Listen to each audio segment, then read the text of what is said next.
What's going on, Archivist? Welcome to the Archivist Almanac. It is your spot to be for everything Grand Archive. I'm your boy, Varni. This is episode 2, and today we're talking about DTR First Impressions. So I got a fair bit to say, especially as like a newer player hopping into the game.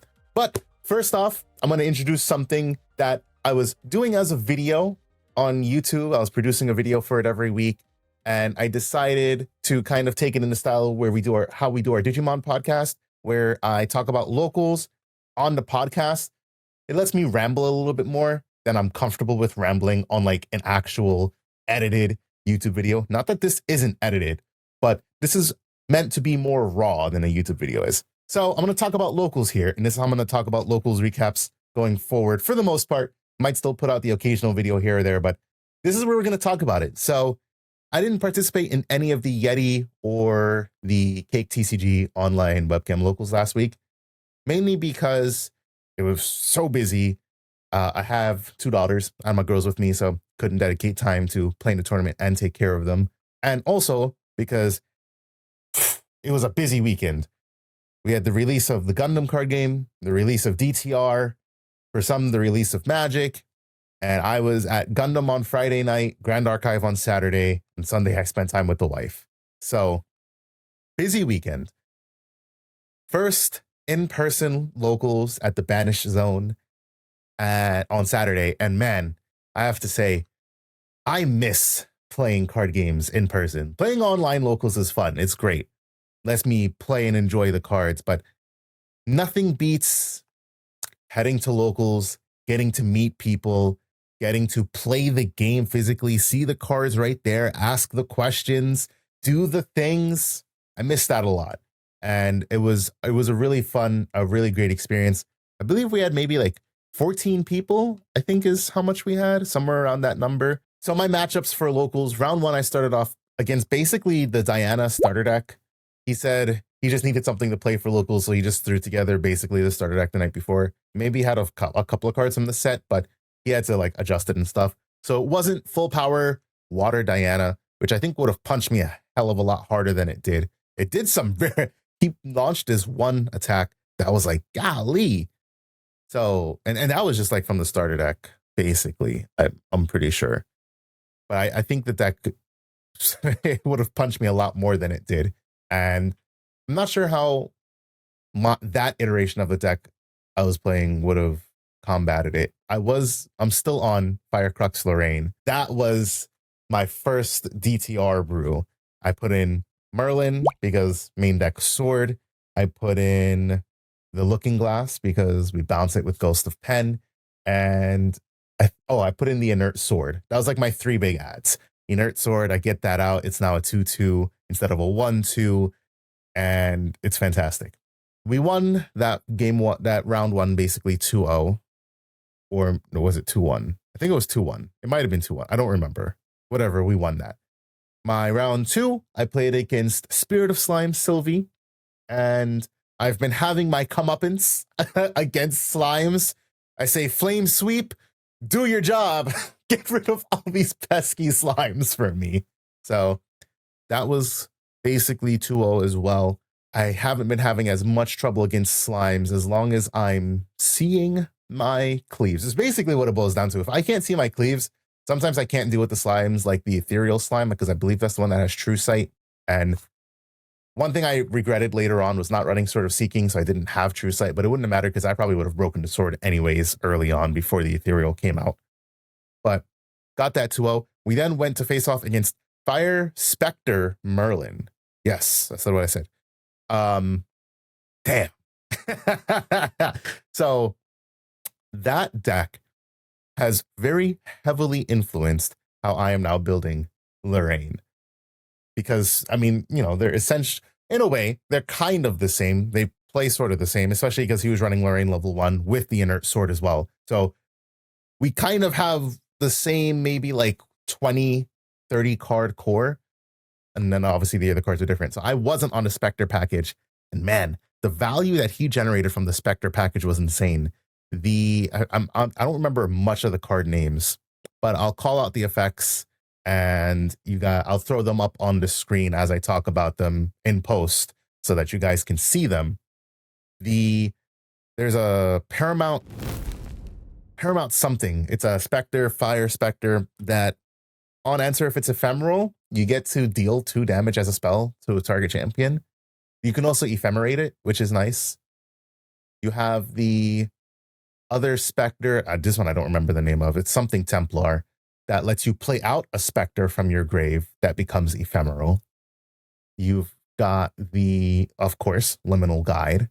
So basically, he would do Rile of the Abyss, draw the card. It's Graceful Charity, it's Creative Shock, yada yada. Trash the 2 Specters, Liminal and the Paramount Fever or whatever.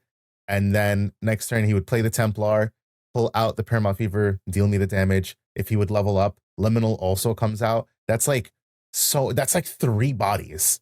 But he actually only played 1 body. If you level up and then you play the Templar, you've got 3 bodies, which is crazy. In terms of damage output, I believe that's 2, 3, 4, 5, 6, 7, at least 7 to 9 damage that those bodies can do, which is insane, not even counting what other abilities those cards offer, such as Liminal, getting you the card draw if it's ephemeral. Of course, it would be if you're leveling up. Or Riley Abyss, like I said, Graceful Charity, Creative Shock, or just some of the other cards. He was also running the Crossroads Specter, the Crux Specter, which I was when I opened my box, which there is a DTR box opening video probably out before you guys see this. So check that out if you're interested to see me crack a box. I saw that and I was like, do I want to play this? This kind of seems fire. I get to, I think it's on champion hit, you can banish a card at random from your opponent's material deck, which is insane because, I mean, it's the material deck, right? And to be able to just banish a card that your opponent might need, sure. Like what if you end up banish? If you get that early on because you can play it out off of the Templar as well, I was like, I kind of want to play that. He played that and it didn't matter to me. I'm Lorraine. I'm Crux Knight Lorraine at that. I want all my stuff in banishment. If it hit me early, it would have been a problem because then, yeah, I might have had to banish my level 3. So I'm like, oh man, yeah, that's a thing. So I gotta I'm definitely playing 2. I don't think I would play more, but I could see a world where I maybe play more of those. And then I don't remember, I think that was it in terms of the Spectre package. And then of course it's Merlin. So, Incarnate Majesty, the Majestic Spirit, yada, yada. I lost that 1-2. Basically how it went was game 1, he saw, he had a Cheshire Cat on board that just harassed me the entire game. It was 3 damage for the entire game because, like I said, I didn't have Sword of Seeking, and that hurt so much not having this Sword of Seeking. I couldn't deal with it. I didn't have any other stealth units, and I also couldn't see my cleave, man. I might have saw the cleave, but it was too late. He had done a lot of damage. Game 2, he didn't see his pieces, and I saw my pieces. I put my stuff on board, and I was just swinging. Yo, let me tell you also, another card I put in, Fluffy Shopkeep. Woo-wee! We love Fluffy Shopkeep in Lorraine. Just that 3, I'm inclined to try that card at 2, but it's like I want to see it. I just want to see the 1 copy though. I don't want to see more than 1. I just want the 1 copy of Shopkeep because I just want to banish my 2 swords, get my card drawn to memory, and then that's it. I don't want to see any more of Shopkeep. So I don't know. I got to play around with it, see if I want it at 2 or 3. It might not hurt just having it at 2. If I see it, I see it. If I don't, I don't. But being able to just be like, all right, cool. So I went Shopkeep Clarence. When I go into Crux Knight, I've now got 4 base attack. So if I still have Inert Sword on board, I'm hitting for 6 base. Or even if you hit with Prismatic for 7 base, Devastating Blow puts you up to 14. The damage output is insane. So I'm not sure. I got to play around with ratios, play test a little bit. But yeah, like I said, we lost that 1-2, and then we went on to a round 4 in which I lost that 1-2 as well to Wind Allies Lorraine. Unfortunately, I didn't see my cleaves when it mattered. Game 1, I lost Wind Allies, and then game 2, I sided in. Better, much better. I cleaved the board, drew 3 or 4 cards or something. We were great. And then game 3, it was just unfortunate. One thing I learned which was a very big problem for me. I'm so used to just running the gun, and I will creative shock. And then if I have another play to follow up, like if I drop an Honorable Vanguard so that I can Cremation Ritual it next turn, I will. Or if I can do Honorable Vanguard into Cremation Ritual, I will. But generally that leaves me with no cards in hand. And like I've been used to doing that because it's turn one, or my turn one. I don't care. Full send. But because Inert Sword has an additional cost to materialize this card, you have to pay 2 memory, or 2 reserve, sorry. I did really mess myself up on a level up play where I had no sword because I wasn't running Sword of Seeking, and I couldn't materialize the sword, the Inert Sword, because I didn't have cards in hand. And I was like, well, I don't really have a choice. I didn't have like GCR or anything, so there really wasn't any better thing for me to level up into. So I was like, damn, I guess I'll just get my level 1, spend my next turn on materializing the sword. So that hurt big time, but I think that was game 2, and I still ended up winning it because cleave. Game 3, I saw my pieces out of sequence just too late. I didn't have enough influence to go Dungeon Guide into Flame Sweep because I had to hard level, and then I didn't have the Flame Sweep in hand, so I swung, and then I drew into the Flame Sweep. I think that's how it turned out. I think that's what happened. But in one of the games, I definitely didn't have the influence to do a Dungeon Guide Flame Sweep combo. So it is what it is. I mean, it's Wind Allies, right? Like if they're going to do it, they're going to do it. And especially with stealth, I can't even deal with the units normally, especially because, once again, I wasn't running my Sword of Seeking. It would have been fine. I run 4. I have 3 Flame Sweep main deck and 1 in the side deck. So generally, I should be fine because I'll just cleave the board. But in those instances, I do wish that I had Sword of Seeking. So I'm currently at 7 swords in my list, like the greedy player I am. I am on, what is it? It's because the reason I'm on 7 swords is because I have a hard time cutting Vortex Runeblade. I forget what it's called. It's new Crux Sword we just got. I'll throw that up on the screen as well. And the reason I don't want to cut that is because I feel like that card has a lot of potential in Crux Knight. Being able to Spirit Blade that card out, because obviously you probably want to be banishing all your swords. So I know you generally want to Spirit Blade out your Prismatic. But the Rune Blade can be really nice because it's on attack, sacrifice another Sword Regalia if you do wake up the attacker.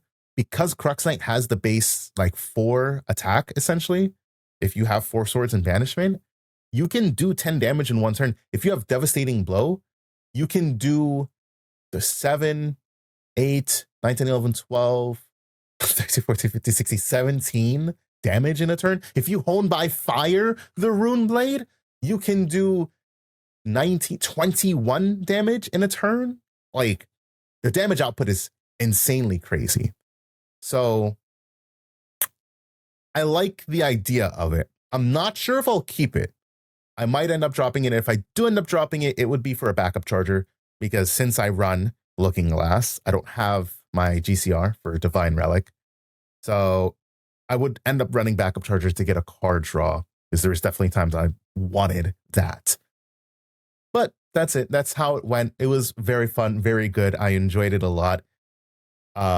I am on a way different Lorraine list now, though. I am now a true believer in the Specter package. I think it's absolutely insane, and I think it can do a lot. So I'm very keen to start playtesting with this new list. Outside of that, I love heading to the Banish Zone because I know when I head there, I make bad decisions. I make bad decisions anytime I go to a locals, but especially when I go to ones that support the games that I play.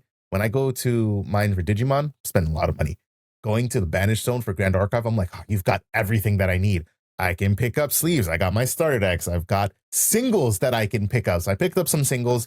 More importantly, I picked up a case locally from a shop I'm trying to get a GA locals started at because it's closer to me. So I ended up picking up a case locally, and man, this case was absolutely cracked. I pulled 2 Looking Glass.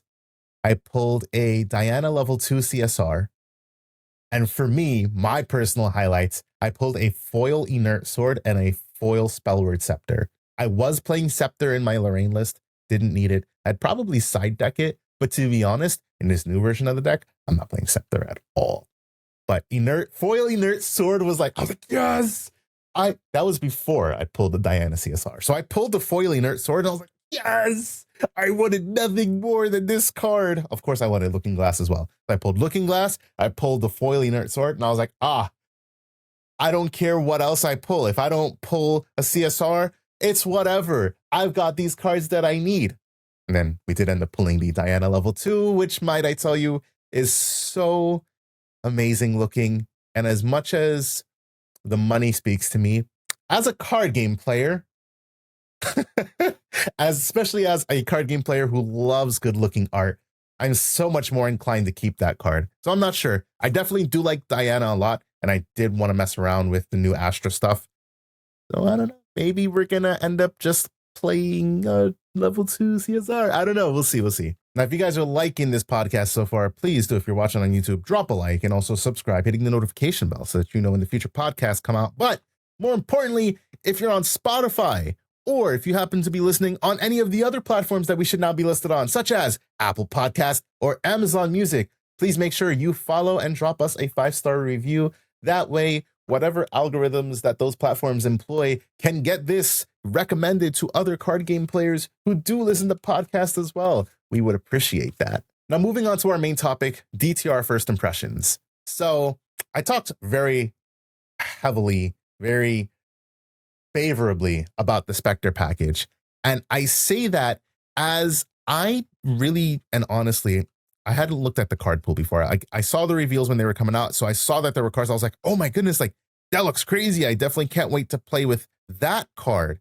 But getting to see these cards, and especially as I came home after locals and I decided to start deck building, looking at just going through the card pool, because I started sorting my cards and seeing everything that we had access to, I was like, oh man, I'm not going to say like I was sleeping on the set, because I didn't know anything about the set, like, let's be real.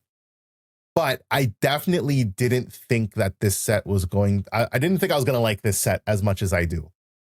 I like the idea of like Alice in Wonderland. I like the theme and what the set is going towards. I'm very excited for Phantom Monarch, because it sets up a lot. It leaves a lot of room for exploration of the same things that were released in DTR. Like, we got a level 1 Alice, no level 2 or 3, and she has an inherited. So my first thought is, yeah, sure. Like I would play that with Merlin, especially because, there's like a lot of Merlin influenced Alice art, so to say, in the set. So I'm interested to see like what happens when Phantom Monarchs comes around. But even just looking beyond the Alice, some of these cards are just like insane. So the distortions are probably like one of the biggest things, right? I think that's probably the key thing to take away from the set. The fact that Looking Glass, your UR, and these distortion cards are just so good for what they offer. I'm really in love with this distortion concept, because I didn't even like realize what you really gained access to when you play Looking Glass. I don't know why it didn't dawn on me, but like Cheshire Cat is a norm unit, that it is of the exalted element. And I didn't think that Looking Glass, because it says, ignores elemental requirements of distortion cards, I didn't think of the fact that you can play Cheshire Cat with Looking Glass. And that alone is like, wow. Cheshire Cat is a Spell Shroud and Stealth, so good luck dealing with it unless you got that True Sight.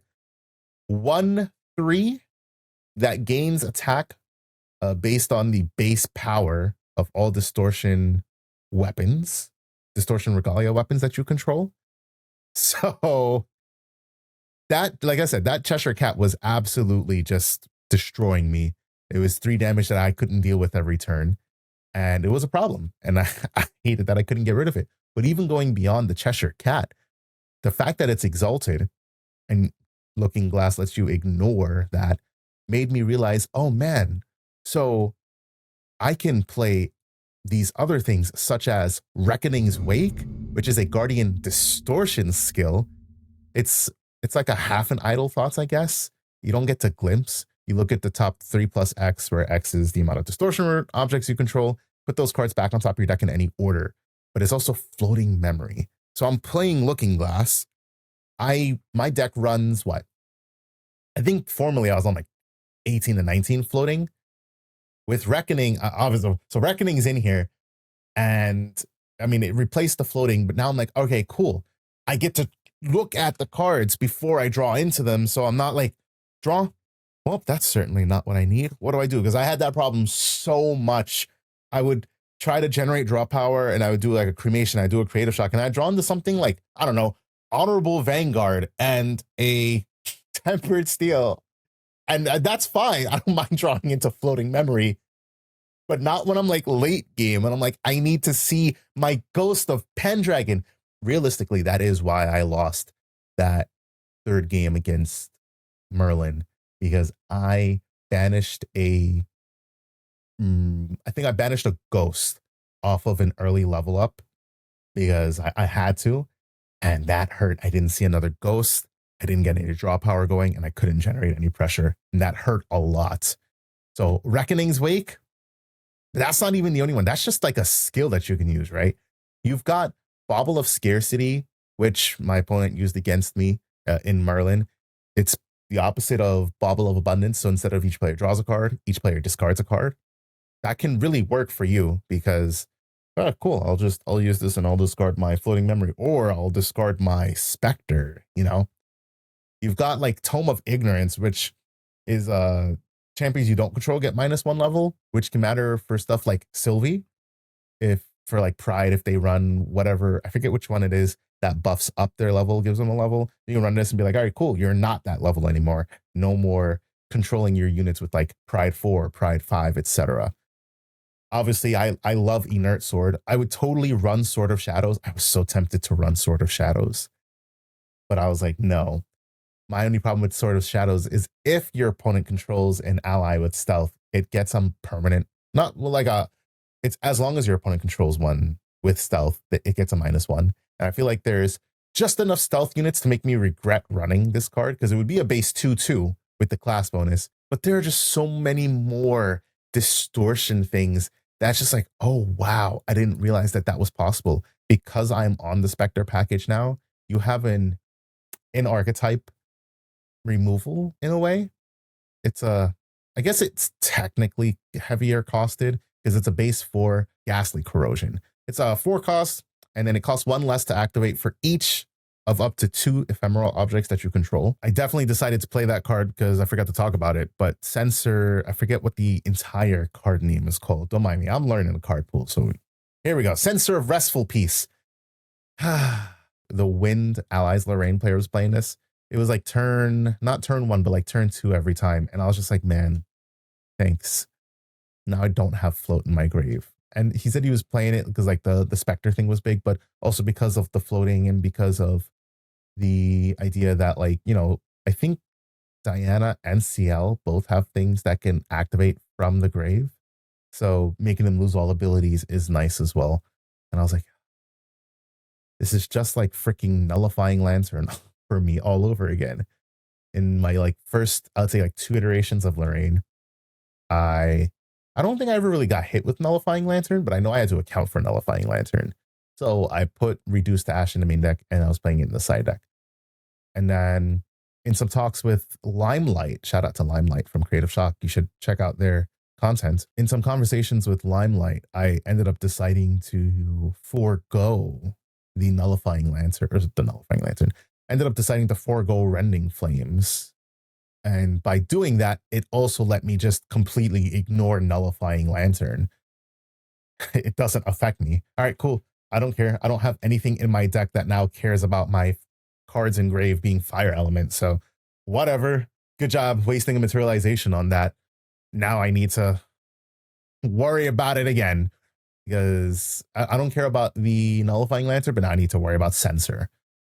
So yeah, I was originally running the Reduced to Ash, and then I found out that there's a Specter card that I can play that not only reduces the cost, but if I don't need it for that matchup, I can just pitch it with the Rile the Abyss and then get more card draw. It's like, I'm so in love with the Specter package. There are so many cool concepts that were put into DTR, and I mean it's like 200 and some odd cards. I think I don't remember what the official number is at because I don't know if this number on the index counts the alt arts. I guess not. If it doesn't, it's 214 cards in DTR, and there's a lot of them. And man, looking at the cards, I'm just like, did not realize this at all. Diana, I built the Diana deck, and I don't have like all the cards just yet. I'm waiting on my TCG order to come in. So I put water cards in the deck from between like generic water good stuff like, you know, Frostbind, Verdigris, no, Cerulean Decree, can't remember, whichever one, you guys know what I'm talking about, and some other stuff, Frostworn Paladin, Fracturize, etc. And then I also put in like some cards from the starter deck. I'm like, this card looks good, I should play it. This card looks good, I should play it. This card looks good, I should play it. And then I looked at the cards from the set between the Water Diana cards and the Astra Diana cards. I was like, I already have a 60 card deck. I don't know what I'm taking out for these cards. And so, yeah, I don't know where we're at with Diana right now. At this point, I'm just waiting on my cards to come in from TCG Player. Once they come in, then I'll sit back down with the deck and be like, all right, this is what I definitely want to put in, because obviously you're going to want something like the Weaving Mana Stream, which says I'm reusable float forever, which is crazy. Oh my goodness. Like Weaving Mana Stream is bonkers. I'll throw it up on the screen here. It's whenever it's banished from graveyard to pay for memory, you can load it into an either wing weapon you control. Like, bro, it doesn't get any better than that. Like, why wouldn't you run for it? And of course, it's a water. Your champion becomes distant fast spell. So, oh, you're not distant? Cool. Drop this. Now you are distant. It's floating. Use it to level up. And then you load it into your either wing. Diana looks fun. And I'm almost positive for Boston that I will be on Lorraine because I am so in love with the new way that this deck plays. But part of me also would love to toy around with Diana. I'll probably play this at locals. You know, we've only got what, maybe, I think it's a month. Yeah, it's about a month away for Boston. I've got some time. It's not a lot of time, but it's some time. I'm a newer player. And I don't know what the Boston meta is going to look like. I totally intend to head to Ascent Boston, and I'm very excited for it. But I don't know what that meta is going to look like. I don't know what people are going to be on, what people are going to be playing, how the strategies are going to look. I'm sure a lot of people are going to be trying to play CL and Diana, but at the same time, it's not like Fractals aren't still good. It's not like Emboos still isn't good, or any other strat that was previously still good. So, you know, what are players going to be on? And, you know, that's part of the thing when you're like preparing for an event. You're trying to think about like what people are going to be bringing, what people are going to be on. And you kind of have to respect what was already good. But when cards come out and they are good, you also have to respect what looks to be good. And so then you get into the game of like, man, like, what do I plan for? And for me personally, you know, I'm just going to say, I'm building my deck to do a thing. And if I get to do the thing, cool. If I don't get to do the thing, also cool. So yeah, that's my philosophy heading into Ascent Boston. And we'll see where we end up, because yeah, there's so many cool cards, so many cool decks. CL, I love the idea of CL. I know I'm not going to get around to playing CL though. I think when I placed my order, I was like, you know what? I picked up these CL decks, but realistically, I'm probably never going to play this, because between the time I'm putting into Lorraine and that I'm going to be putting into Diana, where's the time left for CL? I don't know. If you guys are ever like bored and you're like, oh, like, you know, I don't know what I want to do, or maybe I want to consume some like Grand Archive content, I implore you, just like go look through your bulk. Like, it was so, I was up until like 4 a.m. just deck building. I retooled Lorraine. I put Diana together. I sorted out some of my bulk, and I'm sitting there like reading through the cards, and I'm like, this card looks good. Let me put this aside. Oh, what is this? That also looks good. I got to put that aside too. Got to see what I might play this in, what I might think up of this. There's a crazy amount. I mean, I'm sure the same can be said for every set, but this set in particular for me was much more potent than like I thought it was going to be. So I'm super excited to be playing more. Definitely going to try to play in both Yeti and Cake this week. And I'm debating on if I'm going to locals on Saturday because I might have another event to go to. So we will see. I just want to go and play test and see what does what, and retool the decks and just hit the deck building grind. It's so fun thinking of all the different things that you can do and every card that you can play. I'm just like looking through it and I'm like, there's a lot to explore here for real. So that is it for today's episode of the Archivist Almanac. If you guys like this episode, please do drop a like down below. If you're watching on YouTube, like I said before, if you're on the other platforms, drop us a follow, subscribe on YouTube, and more importantly, drop us some comments. Let me know what you guys are looking forward to in this set. What are you playing this set? What brew are you thinking of? Because I am super interested. There's so much to learn, and there's so much to see. But thank you guys for watching, and until I talk to you guys the next time, peace out.